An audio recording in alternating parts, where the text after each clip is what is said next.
সকাল সকাল বরকে দিয়ে কাজ করাতে শুরু করে দিলাম। বর কাজে গেছিলো, সকালবেলা বেরিয়েছিল, কিন্তু ওর কাজ হয়নি, তাই বাড়ি চলে এসেছে। তা আমি গেছিলাম একটু বাবার বাড়িতে মায়ের কাছে। আমার বর আগের দিন একটা এঁচোড় নিয়ে এসেছিলো, তো সেই এঁচোড়টা আর কি মাকে দিয়ে মানে মার কাছে নিয়ে গেছিলাম কাটানোর জন্য। তো মা কেটে দিয়েছে, আর মাকে বললাম যে তুমি কিছুটা রাখো আর আমাকে কিছুটা দাও। মা বলছে না না, একদম না, তুই নিয়ে যা, তুই রান্না করে খা। আমি বলছি না, তুমি কিছুটা রাখো, এত টাকা এঁচোড় আমি একা কী করে খাবো, তুমি কিছুটা রাখো আর আমাকে দাও। তা মা বলছে না না, দরকার নেই। কী বলো তো, আমার বাবা মা না কখনও আমার এই 13-14 বছর 13 বছর হয়ে গেছে আমার বিয়ে হয়ে গেছে, তো এতদিন এতদিন হয়ে গেছে, কিন্তু কখনও আমার বাবা মা আমার থেকে কোনো কিছু নেওয়ার আশা করে না, সব সময় দেয়। তো যাই হোক, তারপরে হচ্ছে কি, এই যে চলে এসেছিলাম, মানে বর বলছে তুমি কোথায়, ফোন করে। আমি বললাম এই বাবার বাড়িতে আছি। তো ওখানে গিয়ে আমি রুটি টুটি খেয়ে আসলাম। রান্না কিন্তু ঘরে করেছি, কিন্তু মা যেহেতু সাজলো তাই খেয়ে আসলাম। তারপরে চলে আসলাম ঘরে, আর এসেই দেখো ওই যে বর খেয়েছে। বরকেও সেধেছিল মা, কিন্তু সকালবেলা তো খুব একটা খেতে চায় না, তো অনেকক্ষণ পরে এসে কিন্তু ও খেয়েছে, মানে ও যে টিফিনে নিয়েছিল সেটাই ও খেয়েছে। তারপরে যে পর্দাটা লাগিয়ে দিল ঘরে, পর্দাটা আমি ধুয়ে দিয়েছিলাম, যেহেতু কাজ হয়েছিল পর্দাটা ধোয়া হচ্ছিল না, তাই জন্য।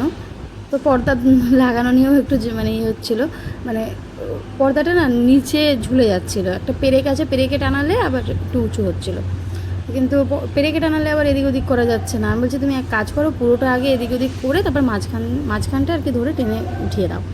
যাই হোক, পর্দা লাগানোর পর চলে আসলাম। এই যে বরকে বললাম বাড়ি আছো আজকে, কিন্তু তো মানে বরকে আজকে বসতে দেওয়াই যাবে না, বুঝতে পারছো। ওকে বললাম যে না, এরকম কিছু না, ও বাড়ি থাকলে কিছু না কিছু বললে ও করেই দেয়। তারপরে ও ওদিকে কাজ করছিল, মানে ঠাকুর ঘরে আর কি, দেওয়ালেও অনেক দিন ধরেই বলছিল রং হয়ে গেলে তারপরে আমি তোমাকে একটা ডিজাইন করে দেবো, ভোলেনাথের ফটো একটা আমি তোমাকে এঁকে দেবো। আমি বলছি ঠিক আছে, ভালো কথা। তা আজকে যখন তুমি বাড়িতেই আছো তাহলে আজকেই আঁকো। তো বলছে এরকম বললেই কি আঁকা যায় নাকি, সময় লাগে তো। আমি বলছি ঠিক আছে, তুমি আস্তে আস্তে আঁকো না। তা বলছে 2-3 দিন লাগবে কিন্তু আঁকতে। তো 2-3 দিন আর লাগেনি, ও কিন্তু ওই যে মানে সকালে বেশিক্ষণ লাগেনি আর কি ওর আঁকতে। আর আমি ওদিকে ফ্রিজটাও পরিষ্কার করে নিচ্ছিলাম, যেহেতু ফ্রিজটা পরিষ্কার করতে হবে, কারণ এতদিন পায়রায় যা জ্বালিয়েছে, তারপর অনেক দিন হয়ে গেল ফ্রিজটা পরিষ্কার করা হয়নি। তো ফ্রিজটা দেখো একদম চাকাচাক করে নতুনের মতো করে দিয়েছি। আর ফ্রিজ পরিষ্কার পরিচ্ছন্ন থাকলে কিন্তু দেখতেও ভালো লাগে, এই নোংরা টোংরা থাকলে আমার তো একদমই ভালো লাগে না। ফ্রিজ থাকবে পরিষ্কার, কিন্তু তাও মাঝখানে আমার ফ্রিজটাও নোংরাই ছিল, যেহেতু পায়রায় এত জ্বালিয়েছে ফ্রিজটাও আমার নষ্ট করে দিয়েছে। দেখেছো চারো সাইড দিয়ে যে কালো কালো দেখতে পাচ্ছ, কি করে দিয়েছে। ওগুলো না আর ওঠেই না, ওগুলো হয়তো কীভাবে উঠবে আমি জানি না, তবে তোমরা যদি কেউ জেনে থাকো অবশ্যই কমেন্ট করে আমাকে জানিও। তারপরে বলতে বলতে মানে আমার ফ্রিজ পরিষ্কার শেষ, এদিকে আমার বরের ছবি আঁকাও শেষ। তো কেমন হয়েছে অবশ্যই জানিও। আর এই ক্যালেন্ডারগুলো এখানে লাগিয়েছিল ওই কী বলে ডবল টেপ দিয়ে, কিন্তু ওগুলো উঠে যাচ্ছে, জানো তো, 2টো ক্যালেন্ডার উঠে গেছে। তো পরে আর কি ও ভালো টেপ কিনে এনে তারপরে লাগিয়ে দেবে। তো আমার কাছে তো বেশ ভালোই লাগছে। আর আমার বর কিন্তু শেখেনি বা আঁকা শিখেছে বা শিখে আর কি করছে সেরকম না, ও নিজে থেকেই মানে ও নিজের যতটুকু পারে ততটুকু দিয়ে। তো এই ছবিটা তো এখন পেন্সিল দিয়ে আউটলাইন করা হয়েছে, তো এরপরে যখন ভালো করে কালার হবে তখন দেখতে আরও ভালো লাগবে। তো কেমন হয়েছে অবশ্যই কিন্তু তোমরা কমেন্ট করে জানিও। তো তারপরে দেখো ওই যে প্রায় 3:30 বেজে গেছে, আর এখন আমি ওই তাড়াতাড়ি করে, আজকে আমাদের তো দুপুরবেলা, সকালবেলা তো রুটি বানিয়েছিলাম, আর এই এখন আলু সিদ্ধ ভাত করে নিয়েছি আমি তাড়াহুড়ো করে। আমার বর বলছে তুমি সিদ্ধ ভাত বসাও, তাড়াতাড়ি খেয়ে আমি একটু শোবো, মানে ও একটু ঘুমোবে, কারণ সারাদিন ও অনেকটাই কাজ করেছে, তারপর ছবি আঁকতে তো অনেকটাই সময় লাগে, বা তারপরেও অনেকটাই হাতও তো ব্যথা করে, তাই না। তারপরেও অনেক কিছু করে দিয়েছে, পর্দা লাগিয়ে দেওয়া, তারপর দড়ি এই ঘরে মানে আমার যে বেডরুমের দড়িটা আবার বাইরে করা, তারপর আরও টুকটাক কাজ করে দিয়েছে। তারপরে এই যে দেখো আলু সিদ্ধ, ছোটো ছোটো আলু আর কি ছিল ঘরে, তো ওগুলোই আমি তাড়াতাড়ি করে গোটা গোটা সিদ্ধ দিয়ে দিয়েছিলাম। আর আমার না গরম গরম আলু সিদ্ধ খেতে এত ভালো লাগে, আমার আর কিচ্ছু লাগে না সত্যি কথা বলতে। কিন্তু আমার বরের একটু অসুবিধাই হয়, ওর আবার এর সঙ্গে একটু ডাল টাল হলে ভালো হয়। না, আমি তো একদমই ডাল প্রেমী নই, আমার ডাল একদমই পছন্দ না, আমার ডালের থেকেও আলু সিদ্ধ বেশি ভালো লাগে। তো এই যে বর সবসময় আমাদের ঘরে আলু সিদ্ধ হলে আমার বরই কিন্তু মাখে, কারণ ও আলু সিদ্ধটা খুব ভালো মাখে। তো এই যে আমি আমার চোখ মুখের অবস্থা দেখছো, আমি কিন্তু স্নান করিনি এখনও, আর আমার বড়ও স্নান করেনি। তো আমার বর একটু ঘুমোবে, ঘুম থেকে উঠে সন্ধ্যেবেলা স্নান করবে, ও তো সন্ধ্যেবেলায় স্নান করে কাজ থেকে এসে। আর আমার তো আজকে এত কাজ আছে এখনও, বর ঘুমালে কী হবে, আমার কিন্তু এখনও কাজ আছে। তো কাজগুলো আমি সবটা শেয়ার করব না, যতটা আর কি, মানে সবটা শেয়ার করলে অনেকটা বড় হয়ে যাবে, কারণ কাজ অনেক করেছি আজকে, সবটা শেয়ার করা যাবে না।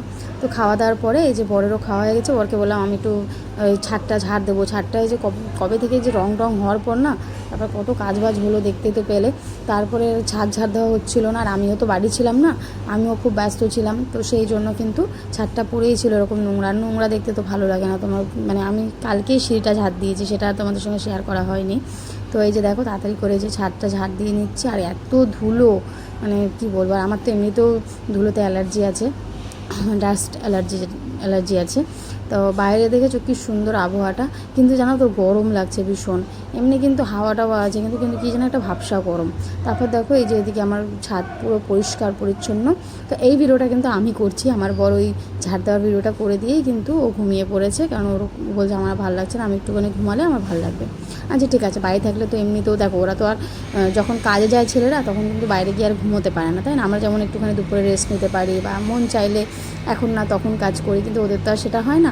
তাই জন্য কিন্তু সারাদিন কাজ করার পর একটুখানি ঘুমিয়েছে, তাই আমি ভাবলাম কাজগুলো আমি সারি। আমি তো আর আমার তো আর বসে থাকলে হবে না, তাই না? কাজ করতে হবে। আর তার সঙ্গে সঙ্গে এই ভিডিও করে, মানে ভিডিও সেট করে, মানে ক্যামেরা সেট করে তোমার ভিডিও করা, সরি ফোন সেট করে যে ভিডিও করা, তো এইগুলো কিন্তু খুবই একটু আওয়াজ শুনতে পাচ্ছ, টাইম লাগে, তাই না? দেখো এখানে নেট লাগিয়ে দিয়েছে। আগে তো মানে আজকে সকালেও কাজ করেছে আমাদের ঘরে, তোমাদের তো বললাম সকালবেলা। এই দেখো এইগুলো যাতে একটু ভার করে দিয়েছে, যাতে এটা তো পাতলা ছিল, ওইখান থেকে ফাঁকা দিয়ে উঠে যেত, যার জন্য এই জায়গাটা একটু টাইট করে দিয়েছে, দুটো সাইড দিয়ে টাইট করে দিয়েছে। ওই দেখো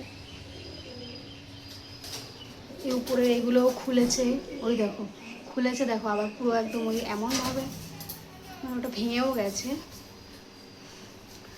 আর এদিকে দেখো পায়রাগুলো ওইখানে সানসেটে বসার জন্য কি পরিমাণ চেষ্টা করছে, এরা কিছুতেই জব্দ হবার নয়। আওয়াজটা শুনে সারাটা দিন এই করছে, সারাটা দিন রাত্রে। এতদিন তো জ্বালিয়েছে আমার এই ফল সিলিংয়ের উপরে, বললাম যে আবার উঠেছিল এখানে একটা বস্তা, কালকে তোমাদের বললাম না যে এখানে একটা বস্তা ওরা ভুল করে খুলে রেখেছিল। ওই দেখো আমার ওখানে কাপড় গোজা আছে, সেই কাপড়টাকে পর্যন্ত যে ঠুকরে ঠুকরে ফেলে দিচ্ছে। দেখো দেখো ওই যে আরেকটা এসছে, সারাটা দিন রাত এরকম করে। কবে যে শান্তি পাবো ওই পায়রার থেকে, ভীষণ জ্বালা। জানো তো আগে ভীষণ ভালো লাগতো পায়রা, এখন পায়রা দেখলেই আমার ভয় হয়, খুব কষ্ট হয়। আর বাইরে বেশ হাওয়া হাওয়া, কিন্তু ভীষণ গরম, প্রচণ্ড গরম।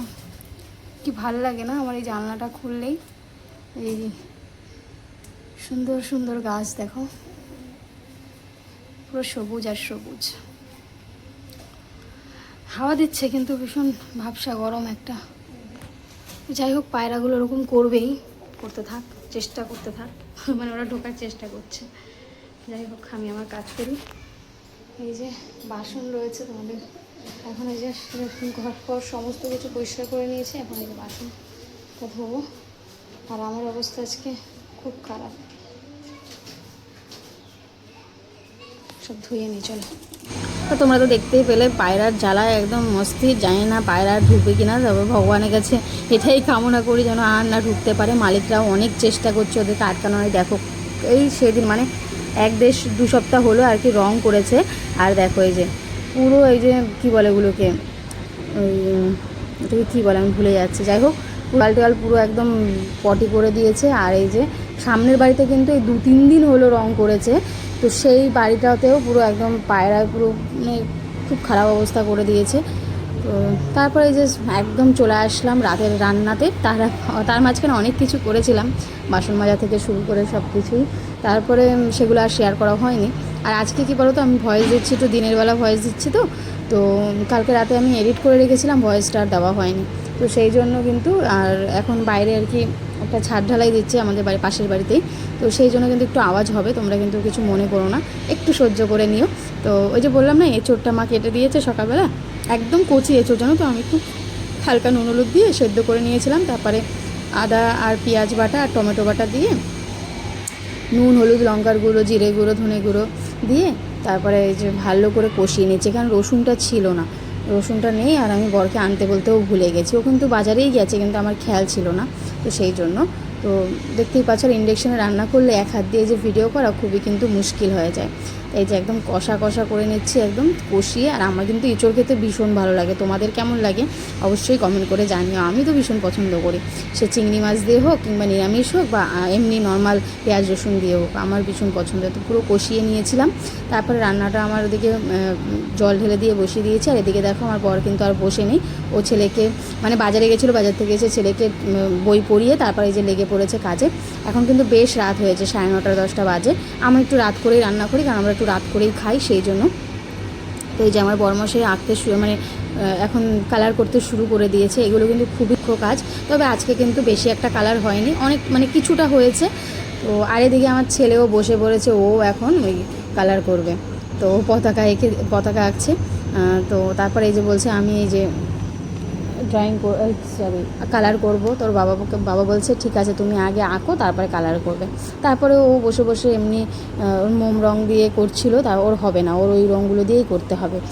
তারপরে ও কিন্তু একটা করেছিল, কিন্তু সেটা আমি আর ভিডিও করতে পারিনি, আমি ওদিকে রান্নায় ব্যস্ত ছিলাম। আমার ছেলেও কিন্তু করেছিল। তো বাবা ছেলে দুজনে মিলে ড্রয়িং করেছে। আর ছেলে মানে এই যে রান্না করেছি, এই যে কেমন হয়েছে দেখতে জানিও।